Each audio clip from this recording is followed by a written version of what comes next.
Hi, my name is Cara Payne, and I'm a senior in the program on the environment at UW. The title of my research project is Changing Behavior of College Audiences Through Social Media. So, over the last winter quarter, I interned virtually with Cascadia Consulting Group, which is an environmental consulting firm based out of Seattle.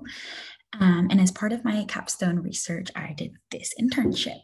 And with Cascadia, I worked on a project for their client, Seattle Public Utilities. And through baseline research that had been done with Cascadia and SPU, it was found that there's actually a large issue in Seattle regarding our wastewater systems.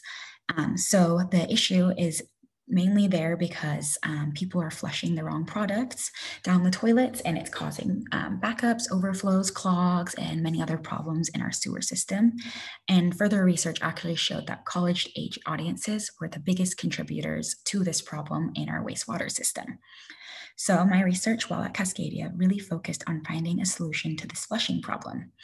And to be more specific, so in order to be flushing correctly, you should really only be flushing human waste and toilet paper.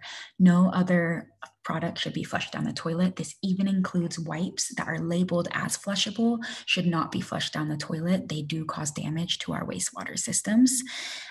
So like I said, it was found that college audiences were flushing these products, these incorrect products, the most over other age demographics. So my research question that kind of framed my internship and my capstone experience is, what are the key elements of an outreach campaign that will result in effective behavior change in college audiences? So in order to answer my question, I researched various outreach strategies and preferences and also outlined a campaign proposal. And then from then, I conducted a focus group to get feedback on images and mock-up images. I used their feedback to kind of finalize the proposal and get it prepared for Seattle Public Utilities. So kind of the first thing that I was researching was, how should I engage the audiences? Where should I reach them? So I was looking into flyers, looking into mailing them information, but because the audience is college students, I found that social media would be the best way to reach them. And specifically, I found that Twitter, Facebook, and Instagram would be the best platforms to reach them on. And then during the focus groups that we had conducted, I found that college audiences prefer visuals rather than reading. So as you can kind of see in figure 3, this is a mock-up post that I had created for my proposal. As you can see, it's very image oriented.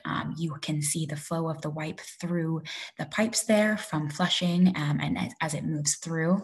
And you can really kind of get a sense of how the wipes don't break down in the wastewater system without reading the text. However, if you did want to read the text, it's very minimal and to the point. So you will 100% be able to understand what's going on within a minute of looking at the social media post. And then on top of that, I also found that if you do kind of elicit an emotional response from the audience, you're way more likely to engage in behavior change. So through research and focus groups, I found that ecosystem effects and effects on the environment and kind of wildlife gives the biggest emotional response in college audiences specifically.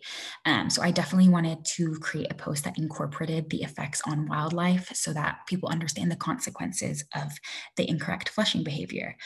So if you do take a look at figure 5, this is just a part of an image, but it does get kind of the point across and explains how I visually would represent the impacts on wildlife. So as you can see, you take wipes and then it shows that wipes break down into little pieces. These are called microplastics. And then these end up going in the fish, which cause a lot of health problems and is just not healthy for the fishes to be ingesting at all. So I did try and kind of incorporate that in order to create the emotional response. On top of that, I also found that many people do flush the wrong products out of habit. And I feel like this kind of connects to broader environmental topics.